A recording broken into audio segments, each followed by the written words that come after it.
everybody?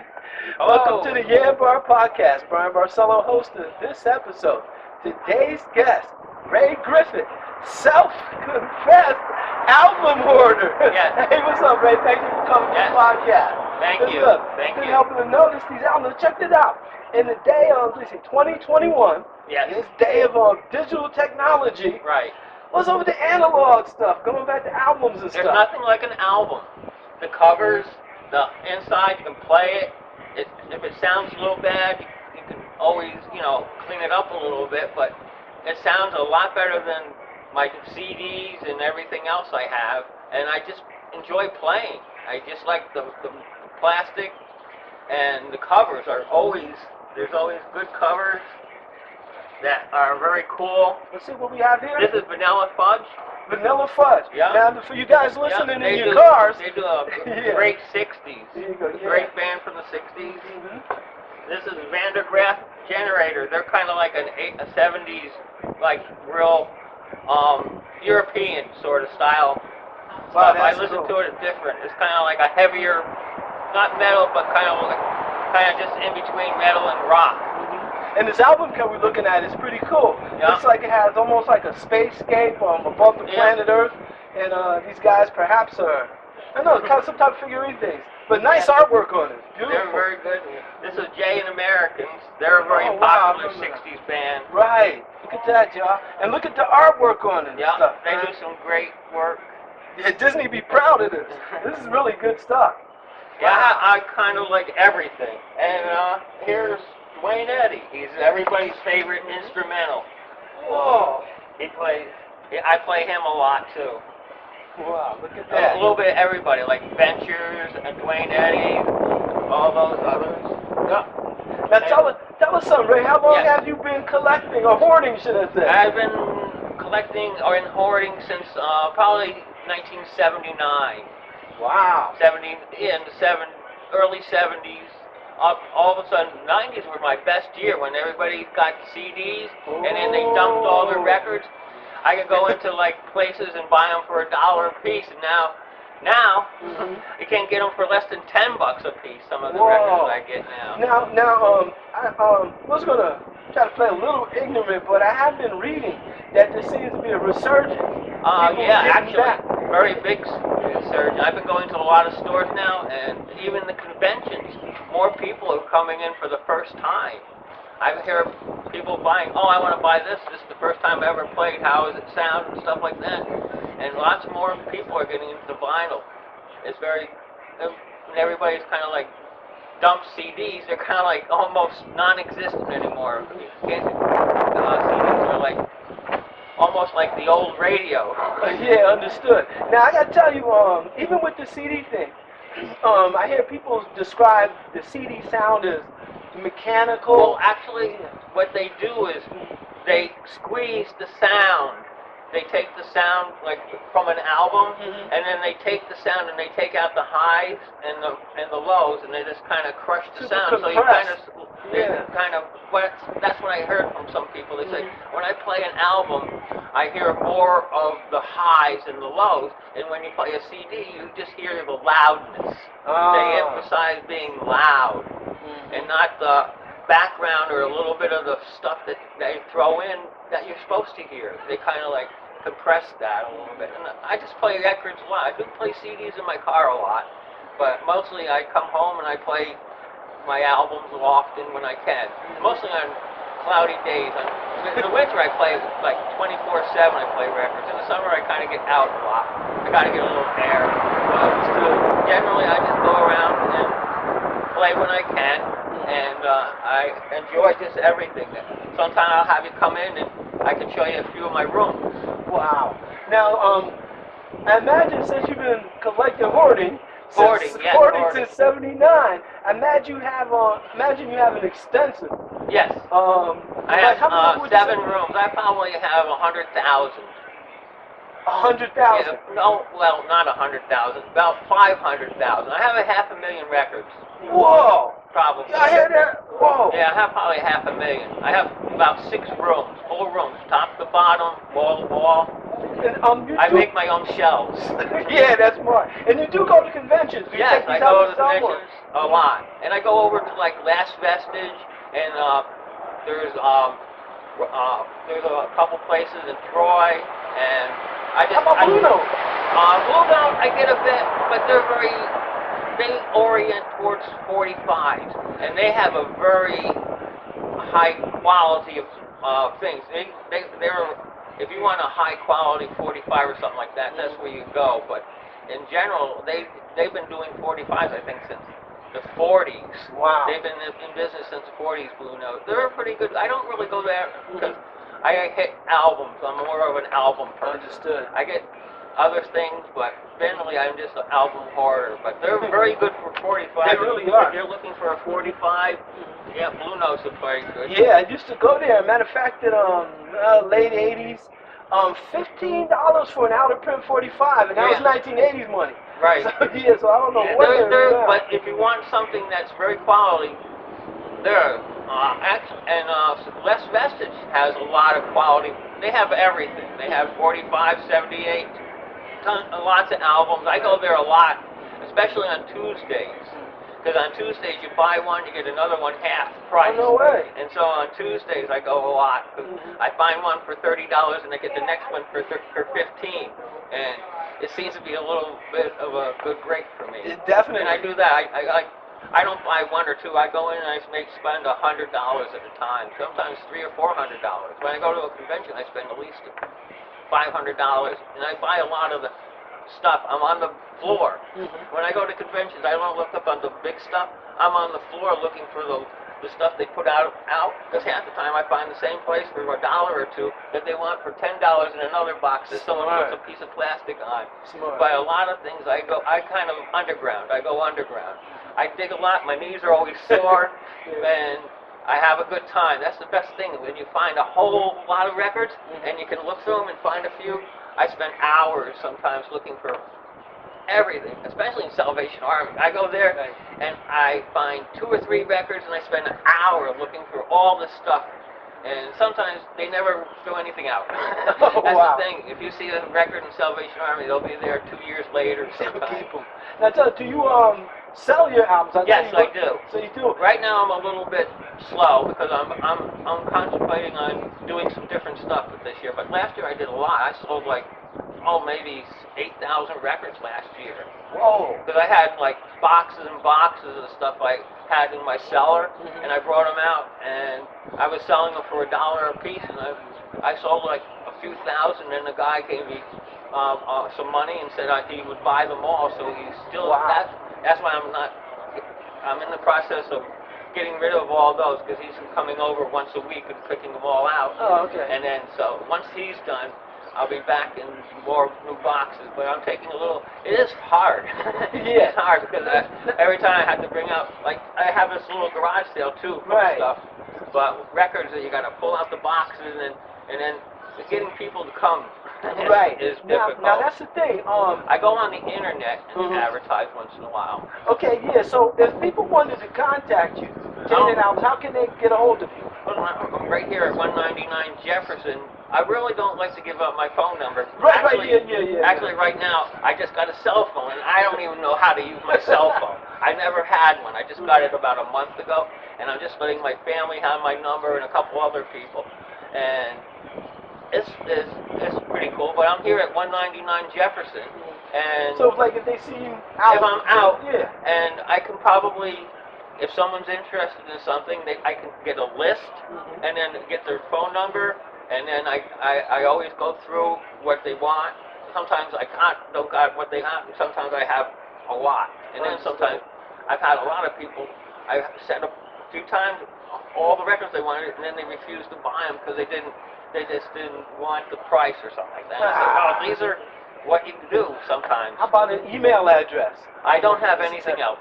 Oh, okay. No, I'm just here, that's it. Oh, okay. So that's fine and stuff. So if you want to contact me, I'm at 199 Jefferson Street. And you may see them set up. You may have a sale going on. Right. If I have a sale or something like that, and sometimes I'm usually home or something like that, but if you're walking over during a sale and you're interested in a record, I can get your name, and then get a list of everything you want, and then I would go through it because I have like everything. I have soundtracks, I have comedy records, I have multiple compilation records, I have a little bit of everything. Wow. And DJs, you heard that? They got the albums. Yeah, I have lots of records. I do have a lot of this. The large 40. The large. Oh, those extended play ones? Extended play. I like them the best. I buy them a lot because they seem to throw them out a little bit, but you can get some great records and then get 4 or 5 of the same song replayed different versions. They have a long version, edited version, and they have like a instrumental version. Some of them, like amazing. They almost like an album, but they're like a 1 song or sometimes 3 songs.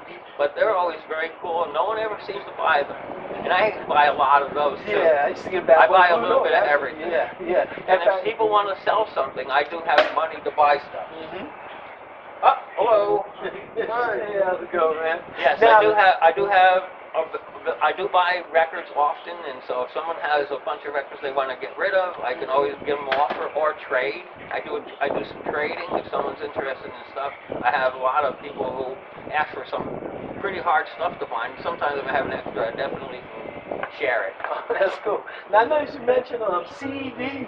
You said, you said every once in a while you play CD in your car. Right. And I immediately thought about the phonograph, the record player that they had for cars. Oh, they do. Do you remember those? That was back in the days. I never every time you hit a bump, it wasn't a big thing. I do see not the year, but back in the 90s, they had those little portables. Right, I remember that. Yeah, I was in school, yeah. They had a very little speaker and a little bit of something. I'm in a podcast. Oh, I thought you were selling it. No. How you doing? YanBar Podcast. You ever check it out and stuff. So what type of phonograph are you using now? Record player? I have just a regular one, nothing special. It's just a regular, I can't even remember what name it is, but it's pretty good. It plays very well. Oh, okay, she knows what she's doing, yeah. No, they don't know what they're doing. Yeah, not the right thing to be doing. No, I'm sorry. People driving up the wrong way on my street. Right. It happens a lot to me on Doug, too. She did realize she was going. Oh, okay, yeah, when you saw that car coming. Yeah. Wow. $1.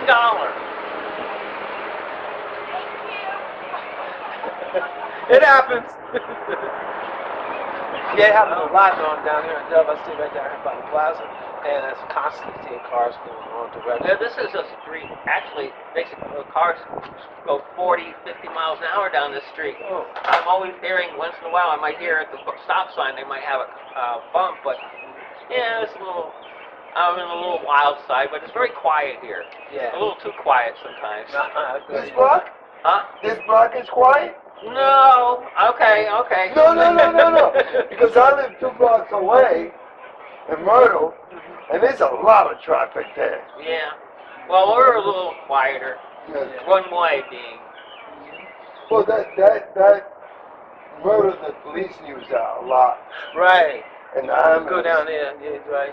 Yeah, go down there to the police station. So I'm doing very well in my record collecting. Actually, I've been buying more records in the past 2 years than I've ever bought. Especially during the epidemic, people were just quietly getting rid of stuff, and so I would just go over there and buy a lot because a lot of people were worried about what was going on. So I did a lot of good buying last year, and this year I hope to do a lot of good buying too, because things are now opening up. Flea markets have kind of come by. Right. People are getting a little bit more out. So I hope everybody gets their shot, and then everybody can live again. Exactly. I don't mean to listen to your conversation. Oh, no, that's fine. Go ahead. You buy old records, you say? Yeah, I buy everything. Oh, I don't. Because I got... And it depends. I'm very high quality. I got to play it. Listen, when it comes to 45 and albums, I know you have to play them. I just filled up my recycle bin with a box of 45. I got people gave them to me, and I went through them. I found 2 that were playable, and I just had to recycle them. It's the only way you can do it. Yeah.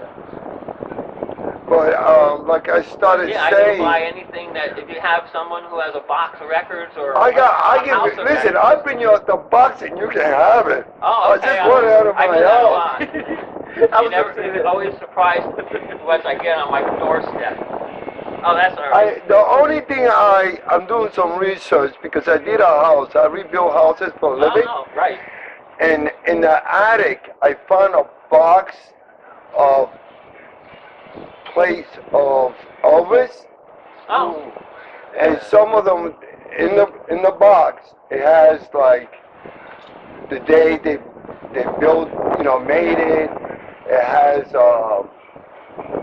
you call it a guarantee is real. Oh. I looked one up and they say it was worth like $250. Whoa. Yeah, Elvis is very. If you have it like the 50s and 60s Elvis, they go for if playable. Yeah, they go for good money.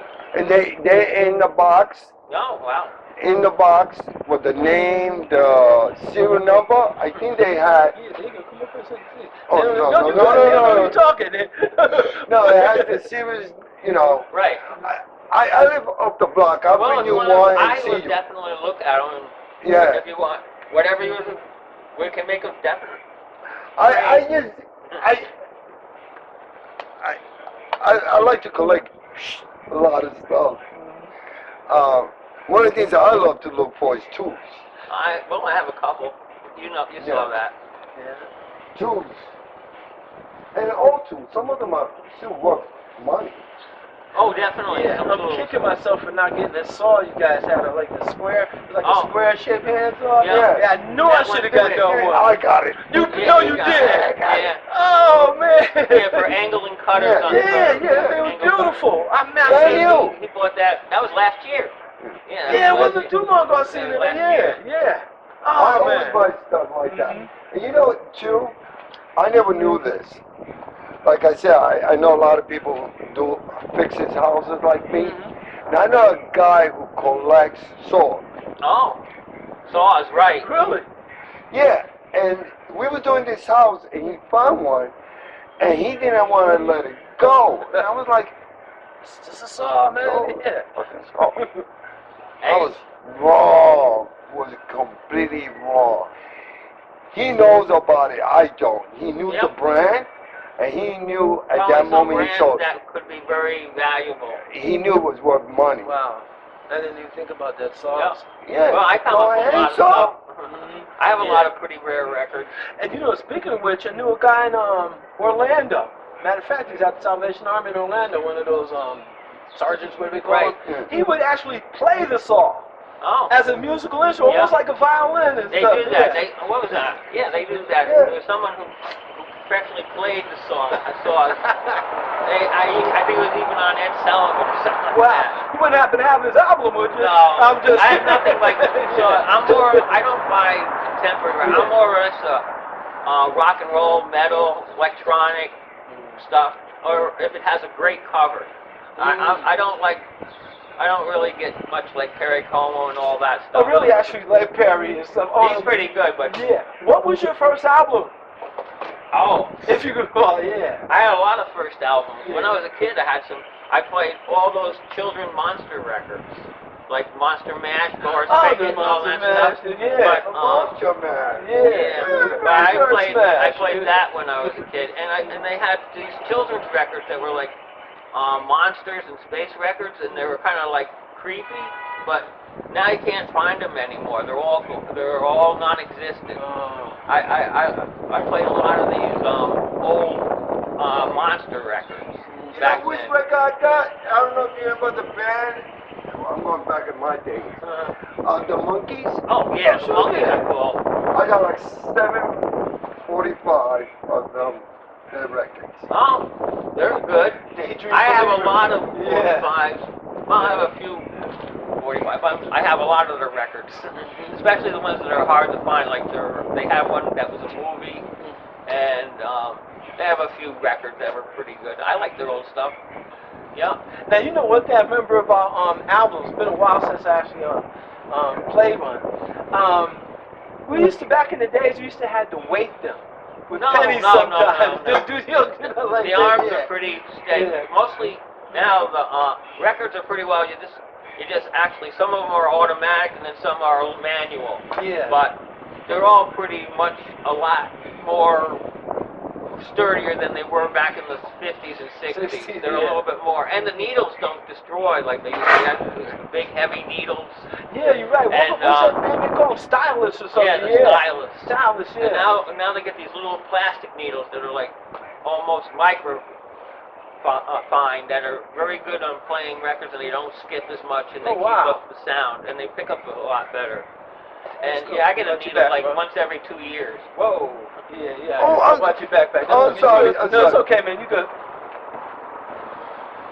That's Yeah, good. but I get a needle every couple of years because I do play a lot. Yeah, the books are $1. So you do listen? Yeah. All the time. Okay. I have like 4 boxes in here right now in my front room that I just bought from the convention 3 weeks ago. Wow. And Where's that held at? that was that they have you, them guys. over at the Ramada on Hoarder Avenue. They have them like twice a year, once in the sometimes even twice in the spring, and then once in the fall. And right now they had one back in 3 weeks ago in April, and then I think there's gonna be another one in September. They got one. But What's the name of those?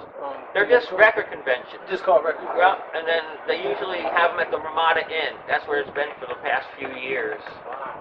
And they're very good because they have like 30 or 40 dealers, and you get the very high priced stuff on top, and like I said, on the bottom you get everything you can look through, and then they have CDs and everything else, memorabilia, there's different places, different people have different stuff, but you can find anything you want in the music at a convention. Wow. Everything. That's what I was thinking about. The people, I call them aficionados, the guys who prefer the albums, the CDs. Right, and they have tons of 45s there too. People have boxes and boxes in the Tell me convention. something. Ray, do you think people, there's really a sound difference, or do you think they're being nostalgic? I think it depends on how you feel. If you want records, that's great. But if you want on your iPod, you're just like, you're just... Might as well got the MP3 or something, right? Right. Yeah. And you can stand around and listen to it anywhere. But I like a record because you can see who played it and everything. They got all the information. And everything on that record is right there. Where an iPod, you just hear the sound, and that's about it. You can play, I want to hear Dobie Gray or the Stones or the Who or somebody, and you can pick anything you want. That's pretty cool, but when you got the actual record, it has a little bit more feeling to it. Yeah, that's why I remember. It's right there in front of you. Yeah, check it But out. yeah, I guess, everybody likes hearing, I got 100,000 songs on my iPod. I said, okay, but yeah, that's fine. Yeah, those albums are nice. Well, I like an album. When it comes to listening, do you have like a really fine hi-fi or something? I have Special very good speakers? stereo speakers. I have what is it? I have speakers that are from the 60s, actually. Oh, really? I bought them at a store real cheap. This guy who was very into the music, he always had lots of, he's no more in existence. They went out a few years ago. They used to be over off Whale Street. On the other side of, here he is. Coming in here? Yeah. All right. Everything went okay? Yeah. Yeah, we're getting there. We're in the middle still. Yeah. You can be on the iPod if you want. That's the way I look. I look pretty bad. I'm not doing too good. Oh, sorry to hear that. You got great attitude, though. Yeah, Like that. Ask him about my attitude. Great attitude, yeah. I got an attitude, all right, brother. Wasn't that a great one? It's great. Anyway, feel better. That's insane. I appreciate it. You're welcome. All right, take care. I'll be back down to play. Okay. I hope you feel better. I messed up my back. I ran out of heart medicine all night. But yeah, I always kind of keep things going myself. So, okay, where are we now? Well, I was so curious about the equipment that you played on. Oh, right, my equipment. I have, like I said, I have 60s speakers. The guy rebuilt them. They sound great. I can crank them up to anything I want, and I have a really good receiver. And the turntable is always good. You gotta always make sure you have a good needle.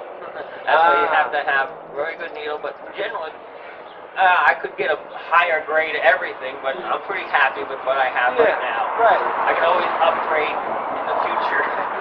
Yeah, because I always wondered about that. I never But I been like able the old to. speakers. I have some old, what is it? I can look and see what they were. Okay. For a good name. All right.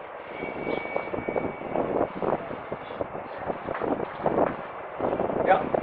I keep thinking that I know what they are, and I keep saying, no, but they're Advents. Advent. Yeah, Advents. They're from the early 60s, and they're a very old model speaker. Mine are this big, and they have very big, good bass on it. And they have 3 trebles, so they get the highs. Yeah. And the mid-range pretty good on them? And it has very good mid-range. It carries everything. Wow. So I enjoy playing a lot of music and everything. Play the instruments? No, I used to I kind of dabbled in drums a little bit when I was very young, but that was more or less just a crazy thing I could do. But I'm mostly a appreciator. I kind of always go to all the shows. I've always been pretty friendly with bands. Actually, back in the 80s and 90s, I used to practically live at places like 288 and QE2 and Bogies like that. Bogies and a few places I used to go to. And yeah, I kind of like saw a lot of good bands. You know they got blues nights at Paulie's again. Oh, good. Paulie's was always a good place to go. I used to go to Paulie's and saw a lot of good bands there. Yeah, so they started that again. It's open mic, matter of fact. I should go there. Please do. You might see me there Monday. On Mondays now? Yeah, I should do Mondays, that, because Mondays I'm usually free. Oh yeah, Mondays today they have the blues things there. And I imagine they have other, Other going stuff. on. That's Yeah. okay, because I always look around and see what's coming up and who's like. Because I know I'm thinking about pretty soon. I don't know if people go out that much, but I go. There's a place in Scotia over by Jumping Jacks. They have concerts too. Oh, I didn't know about that. And they're pretty good. They have the food and they have a little vendor. It's kind of like a small park, but they have a stage and everything, and they have some pretty local bands there. And there's some rock and roll bands. They have different stuff for kids, and they have like 3 or 4 shows a week there at Jumping Jacks. And so that's where I usually go sometimes. And they have a good list of bands that play. And there's other places. I'm just hoping Live at 5 opens up, or the Concourse. That I heard there's nothing yet at the Concourse. Oh, I see. Yeah, I imagine it'd be I kind of was hard hoping to there would schedule. be something for 4th of July and There's something still like that. nothing for that either. There's nothing scheduled, because I heard of someone talking about it. They said they have nothing down there yet. Well, this is my living room, and mostly my part of my house that I do most of my storing. Right here is my country and western records. Wow. And you guys, for y'all who can't see this, I would say that the shelf here is at least 7 feet tall, probably about 5 feet wide. That's very little. Here. That's very little. This is my playroom. Whoa, walking into another This room. is my room that I play. These are the records that I play. This is incredible. And you guys were literally looking at This is- wall-to-wall Right. albums. He was not kidding. Ray was not kidding when he told This us is that. just my playroom. This is what I play. Incredible. Ray, thank you so much for showing I'll it. show you another room. No way. No way. 5 rooms. Oh my goodness. Yo, look at this. We're walking into another room. Now, This is where I just have my A's and B's. These are my A's and B's. incredible. Yeah, that's what I'm saying. This is another room, and it's literally packed wall to wall with albums. I can tell you just one more. Okay. This is incredible. Now, he said he had a whole bunch of albums. Ray was not kidding you. Oh, no way. Here's another room. Yeah. Wow. I made all these albums Incredible. myself. You made these that are- yourself. This over here is my comedy records, and over here are my compilation records, and here is my 8 from Z down to a little bit. And then I have a back room, which is twice as big as this. In my back Incredible. room I have, but yeah, that'll be another Wow. day. Ray, thank you so much. I feel like I just came in like Superman's Fortress of Solitude. Oh, we were no, down that's- into the Batcave. I'm a hoarder. I'm a Wow. hoarder. Once again, y'all, look at this. Incredible. And this is my favorite poster. Ooh, let's check that out. Ah, Yeah. the Beatles. Beatles, yeah. Yeah. One of my favorite. Nice. Wow. Yeah. Okay. Yeah, Ray, thank you yeah. again. My back room is as big as these rooms together. Incredible. Because my back room goes from the ceiling all the way back 30 feet. Incredible. Yeah, once again, everybody, we're at the end of another podcast and stuff. And once again, I thank Ray. Yes. Okay. And everybody, remember to check out our previous YanBar Podcast guests. And remember, the YanBar Podcast is a place where you make it happen. Once again, I'm Bryan Barcelo, with man Ray Griffith. Peace, everybody. Thank you. Thank you. All right.